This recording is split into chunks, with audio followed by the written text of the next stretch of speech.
Mas afinal, vale a pena ser mãe? Essa é uma discussão que a internet vem trazendo cada vez mais. Esses dias eu ouvi um podcast do Gostosas Também Choram, que fala um pouco sobre se compensa, né, ser mãe. E eu queria ver com vocês aqui um vídeo daquela blogueira famosa, Alice Salazar, que ela fala justamente sobre essa decisão de ter ou não ter filhos, para depois eu falar um pouco do meu ponto de vista, de tudo que eu considerei quando eu tomei essa decisão, 2 vezes até agora, né? Então acho que eu já tenho um pouco mais de lugar de fala. Queria ver com vocês pra gente conversar melhor sobre esse tema. Bora ver o vídeo.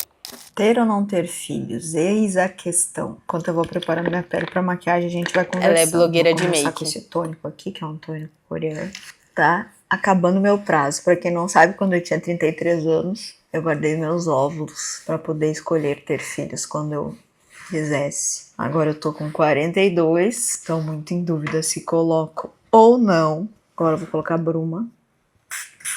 Tô muito em dúvida se vou ter ou não. Porque ninguém consegue me explicar o verdadeiro sentido de ter filho, né? Algumas pessoas falam que é alguma coisa divina. Ninguém consegue me explicar porque pra mim, na minha cabeça prática, né, de quem não tem filho, difícil, porque tu deixa de viver pra ti pra viver pra outra pessoa, né? Tu te torna secundário. Isso é nobre, mas isso também te leva, né, a ter uma vida, digamos assim, menos melhor do que antes, mais cansada, gasta mais dinheiro. Ninguém consegue me dizer assim, por que vale a pena?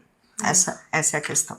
Se tu conseguir me dizer, agora eu vou passar essa pomada Cicaderme, é da Oficial Farm. Então, se tu conseguir me dizer em palavras por que vale a pena ou por que não vale, aqui nos comentários. Eu vou gostar muito de ouvir a tua opinião. Botar um pouquinho de blindagem. Bora, vamos falar sobre isso? Bom, se você não me conhece, antes de tudo, eu sou a Laís, sou mãe de 2 filhos, sou casada, trabalho em home office. No momento eu tô de licença maternidade, acabei de ter meu 2º bebê. E adoro falar aqui no YouTube sobre temas de estudo, toda a minha vida, então eu falo muito também sobre maternidade, sobre organização da vida, dilemas, enfim. Eu achei muito propício falar sobre esse tema, né, de vale a pena ser mãe. E eu concordo. Eu acho que não compensa ser mãe, que no fim realmente essa conta não fecha. Mas espera aí que eu vou explicar o porquê. Eu quero mostrar todos os pontos, assim, que realmente são muito difíceis na maternidade. Mas eu queria só pedir um disclaimer, assim, queria pedir a sua atenção até o final do vídeo, porque eu acho que tudo que eu vou falar, se você só pegar esse vídeo pela metade, você vai ter uma interpretação errada. Então eu queria pedir para que você assistisse esse vídeo até o final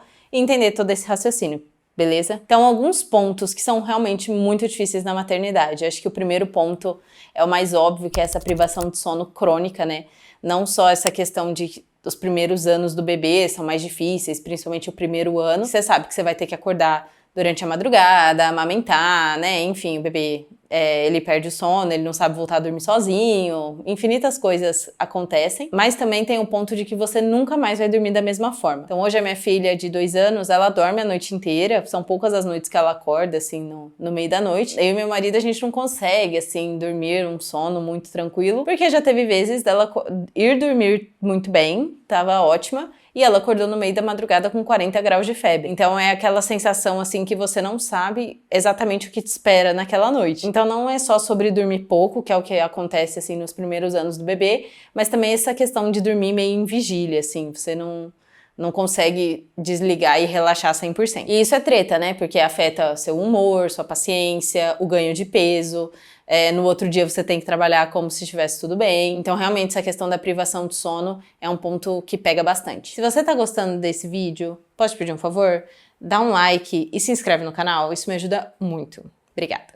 A segunda coisa que eu anotei são as mudanças no corpo, né? O seu corpo, se você for mãe, nunca mais vai voltar a ser a mesma coisa. Eu vou falar de mim, assim, que depois da gravidez da minha primeira filha, eu tive umas mudanças meio estruturais, assim, não sei se é esse o termo, mas no meu corpo. Então, meu quadril, minha coxa ficou muito grande e até hoje eu não consegui voltar ao peso de antes. Um pouco porque essas mudanças não são só referentes ao peso, né? É como se realmente a sua estrutura mudasse. E outra que também é muito mais difícil você fazer dieta, comer bem, fazer exercício com uma criança já aqui dependendo de você. E então é uma coisa bem estranha, assim, você não se reconhecer, né, no seu corpo que você sempre viveu com ele. E é uma coisa que afeta bastante, né? Porque às vezes você olha fotos antigas e você tinha o corpo de sempre e agora você tá com um corpo muito diferente. Você não se reconhece mais, então até roupas que você gostava agora não cabem mais, enfim. É uma coisa que afeta bastante, assim, a sua percepção e a sua autoestima. Por isso que eu quis falar aqui também. E por falar em corpo, o terceiro ponto também é sobre isso, que é que ele deixa de ser só seu, né? Então na gravidez as pessoas acham que elas podem passar a mão na sua barriga. Sei lá, pessoas no supermercado,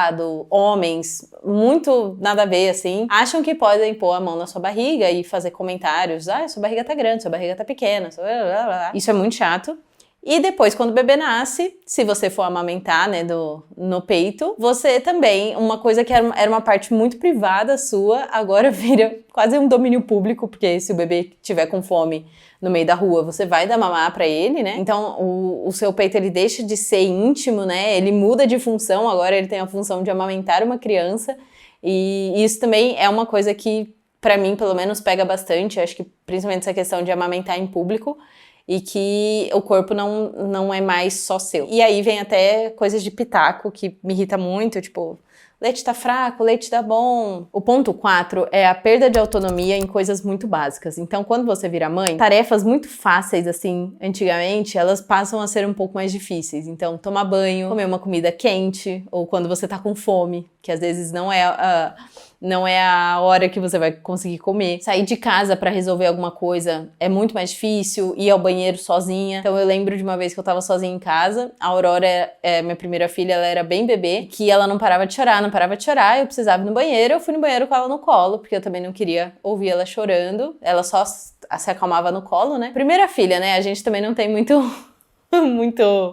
manejo assim com o choro, mas eu lembro de me ver assim naquela situação, tipo na privada, segurando ela, falando, ok, acho que agora essa é a minha vida, sabe? Coisas muito fáceis e simples passam a ser almejadas, assim, então fazer um xixi sozinha vira gold. E são coisas muito pequenas mesmo, mas que acumuladas elas vão gerando um certo estresse, né? Principalmente se você fica sozinha com a criança o dia inteiro. No final do dia, você às vezes está só querendo escovar o dente e não conseguiu fazer isso. Isso também pode gerar bastante estresse, acumular bastante coisa na mãe. O quinto ponto, ele é feito especialmente para as mulheres, que é essa lista mental infinita que você vai ter na sua cabeça. Eu não vejo isso com pais, é realmente só com mães. Você fica repassando assim, é a vacina, que horas eu vou dar o banho, que horas ele mamou, que horas ele vai mamar de novo. Você fica repassando assim infinitas coisas na sua cabeça da rotina da criança e de coisas que, né, preciso marcar o pediatra, preciso, né, enfim, coisas que você precisa fazer para aquela criança e que mesmo quando você tá parada, sei lá, lendo um livro, vendo um filme,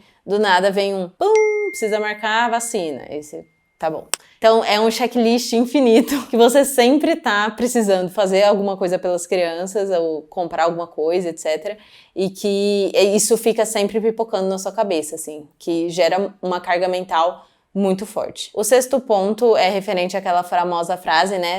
Nasce uma mãe, nasce uma culpa. Então, realmente, essa questão da culpa bate forte. Você sente culpa se você passou muito tempo com o bebê e não fez alguma coisa pra você sente culpa se você passou pouco tempo com o bebê, você sente culpa se você perdeu a paciência com aquela criança, você sente culpa se você trabalha, você sente culpa se você não trabalha. Então, assim, parece sempre que tudo que você tá fazendo existia um jeito de fazer aquilo melhor. E no final do dia vem aquela sensação de que você não foi suficiente, que você deveria ter feito mais, que deveria ter falado daquele jeito com a criança, etc. A sétima coisa que eu anotei é sobre a solidão materna. Na gravidez e no puerpério, né, a questão hormonal influencia muito nisso, então você fica mais sensível, fica mais fragilizada emocionalmente, então essa sensação de solidão, de que tá se sentindo incompreendida, assim, pelos outros, ela aflora mais. Mas também tem toda essa questão de que se você não tem amigas que são mães, que estão vivendo essa mesma fase, parece realmente que ninguém tá entendendo o que você tá vivendo. E até se ela é mãe, mas ela vive uma realidade muito diferente, né? Sei lá, tem uma super rede de apoio, tem muita ajuda e você não tem, você também se sente sozinha, porque não adianta muito compartilhar com ela, porque os problemas não são iguais, então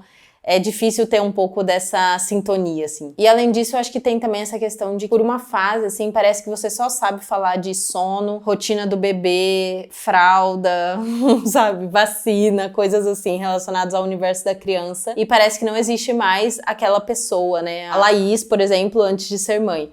E isso também vai gerando muita solidão, porque às vezes numa roda de conversa, numa coisa assim, parece que você não consegue nem interagir com as outras pessoas se não for para falar desse tema. Como também se você se anulasse, assim, né, tivesse esse apagamento da pessoa. 8º ponto é o impacto na carreira. Então não importa se você é freela, CLT, autônoma, não importa. Se você trabalha dentro da sua casa, né, como gestora de celular, a própria gestação e principalmente o puerpério, ele pede, né, esse tempo de pausa. Você vai ter que tirar um tempo, no mínimo, do mínimo, um mês, sei lá, de licença maternidade, porque você vai estar, né, totalmente desregulada, os horários, os hormônios, enfim. Então já existe essa pausa meio que fisiologicamente você vai ter que parar de trabalhar por um tempo. Mas fora isso, né, existe muito esse sentimento de que a comparação entre uma mãe, né, uma pessoa que tem filhos e uma mulher que não tem filhos, essa mulher que não tem filhos, ela consegue entregar mais, ela consegue estar mais disponível para o trabalho, ela é mais produtiva. Não que isso seja verdade, acho que conheço muitos casos de mães que são extremamente mais produtivas do que pessoas que não têm filhos, mas é o que a sociedade vê. Várias pessoas não são admitidas, né, em vagas de emprego quando elas comentam que elas são mães solo, por exemplo, justamente porque tem essa visão de que ela vai dedicar muito tempo pro filho, então ela não vai trabalhar tão bem. Isso impacta muito. Você ser admitida no trabalho, depois você ter promoção, e até mesmo essa questão de demissão, né? Todo mundo conhece pelo menos uma história de uma mulher que voltou de licença maternidade e quando ela voltou, ela foi demitida. Essa visão, assim, que a sociedade tem de que as mães não conseguem performar tanto no trabalho, impacta muito a nossa carreira e realmente é um ponto que precisa ser considerado. O 9º ponto é que seu relacionamento pode entrar numa crise muito grande e às vezes nem sair dela. Por mais que o filho é um projeto do casal, né, é uma alegria compartilhada, também surgem muitos conflitos e todos os problemas também são divididos. Falta de sono, cansaço, às vezes dificuldade financeira, né, todos os perrengues assim que vêm com a chegada de um filho, você tende a descontar na pessoa que está mais perto de você, no caso vai ser seu marido ou sua esposa. Geralmente, acho que até essa questão do sono impacta muito, que você começa a ser mais grossa. Então o casal vai precisar se reinventar e nem todo mundo consegue fazer isso. Não à toa que as estatísticas mostram, né, que a maioria dos divórcios, eles acontecem no primeiro ano de vida de um bebê. Justamente quando vem essa avalanche de mudanças e essa avalanche de problemas, assim, que o casal fica desestabilizado e não consegue se conectar, né, se unir novamente. E por último, é a perda de identidade. Então, é natural que por um tempo você vire só mãe e isso paute todas as suas escolhas, mas depois de um tempo, se você não tiver essa busca consciente de novo por quem você é, além de ser mãe, você fica presa só nesse papel. E se a mulher não conseguir fazer essa busca muito consciente, assim, né, de que ela quer voltar a ser uma pessoa independente, assim, não só exercer esse papel de mãe, há grandes chances dela se perder no personagem e ela realmente só viver para aquilo. O que é muito ruim até pros filhos, né, porque você virar o centro da vida de uma pessoa, isso também é muito perigoso. E esse é um outro ponto que dificulta também até nessa questão do relacionamento amoroso, né, quando a mulher passa a ser só mãe, e também é muito ruim até pro relacionamento, né, porque você passa a ser vista só como mãe, não mais como mulher e uma pessoa independente. Então, quando eu falo que não compensa ser mãe, é porque eu tô olhando para tudo isso de forma muito honesta. Então, solidão, impacto na carreira, o cansaço, as noites mal dormidas, enfim, tudo isso, né, é muito pesaroso mesmo e muito difícil, então realmente a conta não fecha. Mas afinal, por que eu decidi ser mãe aos 22 anos e continuei, né, tendo filhos depois disso, mesmo sabendo de todos esses pontos que eu falei aqui, e sabendo de que no fim parece que nunca vale a pena. Porque primeiro que eu considero que ser mãe é o projeto mais importante e o meu projeto que vai durar para sempre. Eu sou católica, então isso baseia todas as minhas decisões, assim, na vida. E a gente acredita que junto com uma vida sempre vem uma alma imortal. Então, independente de qualquer trabalho que eu faça nessa vida, qualquer profissão e cargo que eu consiga alcançar em alguma empresa, um dia isso tudo vai acabar. Agora, as almas imortais dos meus filhos, não. Então, realmente, é o meu empreendimento mais importante e que realmente vai durar para sempre. Não consigo ver outra coisa que seja tão relevante quanto isso. Outra coisa que não dá para não falar do amor que você vai sentir por aquela criança. Eu entendo quando a Alice, né, a blogueira, fala que ninguém consegue explicar realmente esse amor, porque realmente é muito difícil e é uma coisa que só passa quem é pai e mãe, porque é esse amor fora de tudo que você já viveu, ele mexe com o seu instinto, assim, né, de sobrevivência, e que também vem carregado de um amor de doação, né? Acho que é quando você realmente entende que amar é se doar e se desdobrar pelo outro. Até num corte de podcast do Gregório do Vivier, ele fala sobre isso, né, do amor como doação, como essa dádiva, e de que por um momento, depois que você tem filhos, você não é mais o centro do universo, e como isso é importante. Como você deixa seu ego ser surrado assim na porrada e que realmente isso te faz uma pessoa melhor. Não é possível que seja bom ter filho, cara. É a melhor coisa do mundo. Então, aí que tá. Essa é a grande frase.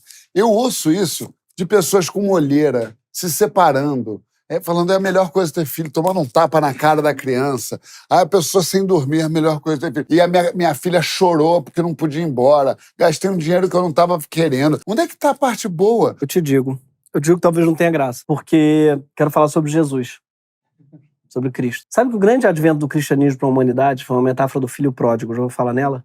Claro. Aí é minhas palavras, não está na Bíblia não. O amor que se tem a um filho não é meritocrático, não obedece ao quanto ele merece o seu amor, mas sim ao quanto ele precisa do seu amor. E o amor paternal não tem a ver com o quanto um filho te faz feliz, e sim o quanto ele precisa de você para ser feliz, e o quanto enquanto não é meritocrático, não é a lógica da dívida, é uma lógica da dádiva, é a lógica de dar, não de cobrar. Logo, a coisa mais bonita da paternidade, da parentalidade, é você justamente se doar. Por um momento, você não é o centro do universo. Você nunca vai saber o que é isso, porque o mundo gravita ao seu redor. Não tem nada melhor do que, por alguns minutos que seja, você não ter o mundo inteiro gravitando ao seu redor, e sim estar na órbita de alguém, e esse alguém ser a coisa que você mais ama no mundo. Então, é um exercício, sim, de anulação do ego. E um outro ponto que eu não vejo muita gente falando sobre o amor é o amor pelo seu parceiro. Claro que isso também é só se você casar certo, tá, gente? Acho que tem um ponto aqui, né, que se você realmente casar com uma pessoa que é da hora, que vai estar ali junto com você, que realmente está na parceria com vocês para ter essa criança, é inegável que o amor entre vocês, ele vai ficar mais sólido, mais forte, passando por todas essas turbulências que eu acabei de falar. Mas também é bizarro, assim, acho que cada gestação, principalmente cada parto que eu passei com meu marido, eu volto do hospital muito mais apaixonada, muito mais agradecida de ter ele junto comigo nessa empreitada. Então, realmente, assim, se você escolher bem o amor pelo seu marido, pela pessoa que tá com você fazendo isso, vai aumentar muito. O outro ponto é que todo esse desgaste, esse trabalho, eles representam 5% da vida dos nossos filhos. Eu gosto muito da linha de pensamento que a Fernanda Witwicki, que é uma escritora, fez, que é que se você fizer uma conta de padaria, assim, calculando que você vai viver até os 80 e seus filhos na época vão ter 50 anos, etc e tal, quando você coloca no papel, até os 2 anos, que é a fase que é mais exigente, né, que os bebês precisam de mais atenção, de mais cuidado, enfim, essa fase muito desgastante do sono, da alimentação, que você tá realmente ensinando aquela criança a fazer tudo, isso no fim representa menos de 5% da vida deles. Em dias difíceis eu fico pensando isso, assim, não vale muito a pena perder algumas noites de sono, ganhar uns fios de cabelo branco, ganhar uns quilos a mais, né, todas essas outras coisas que eu comentei aqui, pensando que isso vai durar só 5% e que depois eu vou ter o resto da minha vida inteira para aproveitar com eles. Que agora eu tô criando crianças, mas que depois eles serão adolescentes aqui em casa, adultos, né? E a gente vai ter realmente muita coisa para compartilhar e muita coisa para viver junto. A perspectiva me ajuda muito, sabe? A casa tá bagunçada, as crianças não se comportaram bem, deu tudo errado, tudo bem. Ainda isso vai ser só 5%, a gente vai ter muito mais para viver. O quarto ponto é sobre ter um pouco desse olhar de esperança. Várias vezes eu já ouvi o comentário de coragem, né, colocando o filho nesse mundo que tá tão ruim, mas será que a melhor forma é realmente deixar de ter filhos? Ou a gente só deveria criar melhor essas crianças, né, para que quando elas crescerem, elas sejam pessoas que se sentiram amadas, que foram educadas com valores, com carinho, com respeito e que sejam bons adultos, né? É uma forma que eu gosto de pensar de que não tô colocando crianças num mundo ruim. Eu tô tentando deixar o mundo um pouquinho melhor. Eu gosto muito de pensar nisso, assim, né? Que nossos filhos, eles realmente podem fazer a diferença, eles podem ser pessoas muito boas no meio do mundo e que se eu tiver consciência disso, eu posso ajudar muito nesse impacto. O quinto ponto é que você descobre uma força absurda depois que você vira mãe. Eu já contei no meu Instagram, que é esse @, que quando eu tava fazendo o meu TCC, no último ano da faculdade, eu resolvi largar a faculdade, trancar, porque eu eu achava que eu fazia muita coisa. Ia começar a fazer o TCC, organizando um casamento, né, que eu e o Vini iríamos nos casar, e eu morava sozinha. E aí eu falei, não vou dar conta de fazer isso. Corta pra Laís, 4 anos depois, sei lá, acho que foi isso, 4 anos depois, que eu fiz o TCC, entreguei, glória a Deus. Eu entreguei com um filho na barriga, uma filha fora da barriga, cuidando de uma casa que era muito maior do que o apartamento que eu morava sozinha, casada, trabalhando home office, enfim, e produzindo conteúdo. Então, acho que é isso, assim, a Laís, novinha, achava aquilo já muito pesado, eu não ia dar conta. A Laís, mãe, realmente teve força e teve foco, força e fé. Não, mas o que eu quero dizer é que eu realmente tive mais força, mais concentração, mais objetivo, assim, para entregar esse trabalho que antes eu não tinha. É uma força de que você funciona cansada, você às vezes não tá no seu melhor dia, mas você, pra cuidar daquela criança, você ainda assim vai ser carinhosa, vai ser engraçada, né? Vai tentar não transparecer aquilo pra ela. Então é um caminho muito profundo, assim, de autoconhecimento, de amadurecimento. Você revive muitas coisas, assim, da sua infância, seja que você quer repetir ou que você não quer, então coisas que você quer mudar, e você percebe que a sua barra é muito mais alta, assim, que antes o que você achava que era um limite, no fundo você aguenta bem mais. Eu, no caso, também atribuo muito isso a essa força divina, né? Eu vejo um cuidado de Deus muito grande, assim, tem vários dias que eu vou dormir muito cansada e eu peço para que no dia seguinte eu esteja bem a hora que eu acordar. E por mais que eu tenha poucas horas de sono, ainda assim eu acordo bem. E eu sei que isso não é biológico, isso não foi porque eu tive um sono reparador, mas realmente que é a graça divina. Quando a gente pede, né, a gente recebe. Então, realmente, pedir mesmo essa força de Deus para me ajudar a cumprir esse papel. E o último ponto é que eu gosto muito mais de quem eu sou depois de que eu virei mãe. Você realmente passa por um tempo muito conturbado e que você não se reconhece mais nas suas roupas, nas coisas que você gostava, no seu corpo, né? São muitas e muitas mudanças, mas depois de um tempo você vai aprendendo, assim, a conviver, vai se redescobrindo e você vai gostando mais dessa nova versão. Hoje eu sou uma pessoa que sou mais amorosa, eu sou mais prática, sou mais eficiente. Então não é que você volta a ser quem você era, mas você realmente vira uma versão 2.0, assim, aprimorada. Então você vira uma pessoa mais eficiente, mais prática, mais amorosa, que sabe organizar, assim, as prioridades, que consegue ver valor em coisas que antes você nem achava que aquilo era tão importante. E outra coisa é que você vira muito mais compreensiva, principalmente com seus pais, que agora você consegue entender um pouco do que eles passaram também. Então o resultado final é que realmente ser mãe é perder muito. Então você perde tempo, você perde seu sono, você perde seu corpo, você não tem mais controle das coisas, mas deixar de falar do que se ganha é também uma mentira. E hoje em dia tem muito essa dualidade, né, da maternidade real e a maternidade romantizada, só que é muito mais além disso, de só ver lado bom, lado ruim, né, é muito mais profundo. E é por isso que eu quis fazer um vídeo tão longo falando sobre isso, pra realmente explicar cada um desses pontos e deixar bem claro, assim, do porquê ainda no fim. Acho que vale a pena e vale muito a pena ser mãe. E tem uma coisa que eu falei bastante sobre a minha religião e como essa visão sobrenatural também me ajuda muito a enxergar a maternidade num papel tão elevado, mas eu queria muito entender também de outras mães que às vezes têm uma religião diferente ou nem têm religião, quais foram esses outros fatores que levaram a tomar essa decisão, né, de ser mãe, de trazer uma criança ao mundo, porque a minha fé molda bastante, assim, e foi uma coisa que influenciou muito nessa decisão. Então eu queria muito saber de vocês, queria muito conversar aqui nos comentários, o que vocês acharam desse vídeo. Deixa aqui seu comentário, como foi o seu processo de escolha, de decisão de ser mãe. Queria também saber se você tá assistindo esse vídeo pra tentar fazer essa escolha, ponderando assim se vale a pena ou não. Quero muito não falar sozinha, deixa aqui o que você achou, se gostou dos pontos, se tem outros pontos para acrescentar. Outras coisas negativas também vale. Vamos deixar aqui nos comentários para também ajudar outras pessoas que às vezes estão pensando nessa decisão tão importante. E não se esquece de curtir e se inscrever no canal. Isso ajuda bastante a chegar em outras pessoas, por favor. Obrigada. Um beijo e até o próximo vídeo. Tchau!